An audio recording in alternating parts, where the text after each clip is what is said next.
going to be doing another constructive anatomy tutorial. This time we're doing, again, a cartoony style, but it is not as cartoony. It's actually what I think of as my house style. So I have here a sketch, and I've already placed a piece of tracing paper on top of it because I want to refine my sketch, but I don't want to put down too much lead on the paper, if that makes sense. Now, another way I would do this is I would honestly take a photo of it with my phone, send it to myself on Discord, and then open it in Photoshop and doodle on it digitally. So that is also an option. But for traditional demonstration purposes today, we're going to do it on tracing paper in a sketchbook. So as you guys can see, I have kind of the basis of a skeletal form down. I have the rectangle, I have stick figure arm. So basically we've just got the gesture down, the meat of the pose. But what's cool about this is I can hand this off to another artist, tell them, hey, draw Kara, and they could pretty faithfully recreate what I have in mind. Now, it might not be exactly what I have in mind because they're not going to draw it in my style, but it would be really close. So this can be a really helpful tool if you're commissioning someone and you have something specific in mind, but you're not much of an artist yourself. Even just something as simple as this can be a great starting point. So to help revise this, I'm going to tighten up my torso rectangle a bit, because at every stage we want to refine. But in that refinement, we need to be careful not to lose the gesture and not to lose the movement. Because as people refine, they tend to get tighter and tighter, and it tends to lose a lot of its liveliness. So I drew my egg shape.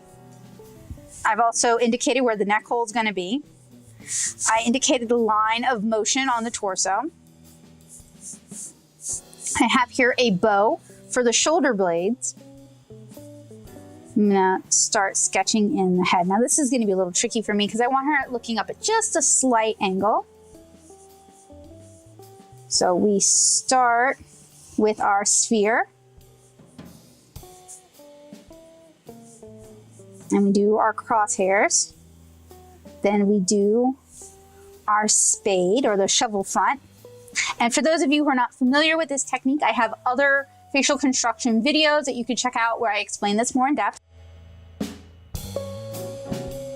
Now I subdivide her face into 3 eye widths. I mark in where her nose is going to be, as well as her mouth and the bottom of her chin. Now I draw circles around her eyes. That's to indicate where her eyebrows are going to go. And I mark in where her eye line is going to be, or I'm sorry, her hairline.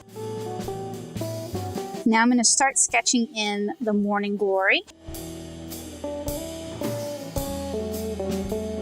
And I'm sketching this in color pencil just because I like sketching in color pencil and I enjoy using color pencil in my sketchbook, but also because the camera can actually pick it up. Now we're changing the arm gestures slightly, just raising them up a little bit. All right, not bad gesture. I'm pretty happy with that. So I can either add another sheet of tracing paper on top of this, or I can just continue to refine from here.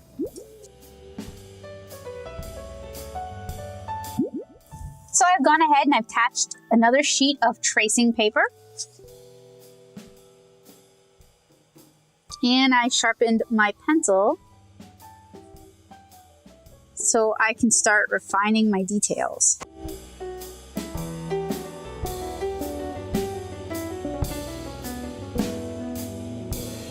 Now, the nice thing about using a sheet of tracing paper on top of my tracing paper is if I don't like how this is turning out, I can scrap that without having to start over from scratch.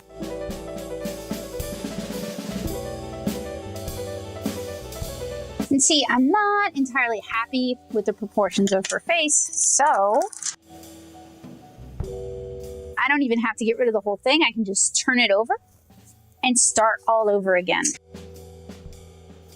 So something I didn't like is that I thought all of her features were really low considering she's looking up.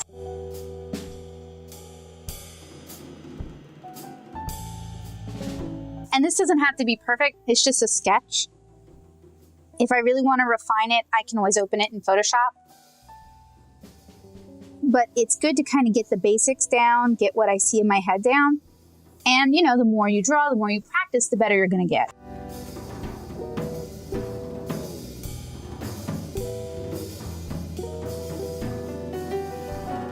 Now, if I don't have an outfit in mind, I will usually kind of sketch in the figure first and then decide on the outfit later.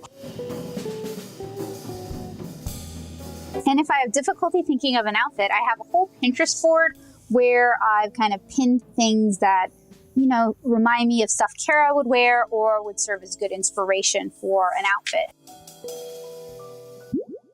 And I have here some translucent tracing paper sticky notes, and that's going to work just about perfect, I think, for sketching on her outfit. It's a little bit more translucent than tracing paper, or at least the tracing paper I'm using.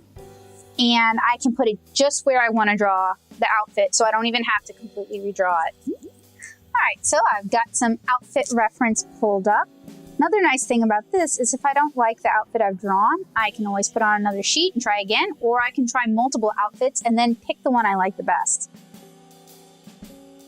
So I am trying to make sure my lines of clothing help indicate body movement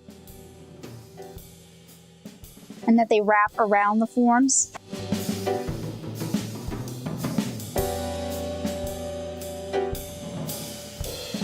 If you want to get better at drawing clothing, one of the best ways you can do that is to practice by drawing clothed figures and practice by sketching the folds in, particularly in ink. I really like to do those sort of sketches with like a Pentel pocket brush because you can get some really nice gestural, juicy sort of lines and folds, things that are really visually interesting. And that makes doing the studies a lot more fun.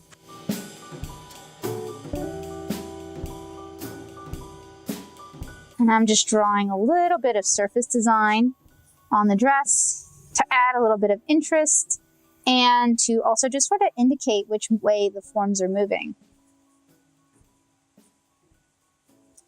All right, so that was pretty simple. I hope you guys were able to follow along, and I hope this was helpful, useful, and informative for you guys. If you're interested in more drawing tutorials, stick around, consider subscribing because I have more coming up. And if there's ever anything in particular you'd like to see me demonstrate, let me know in the comments below or shoot me an email.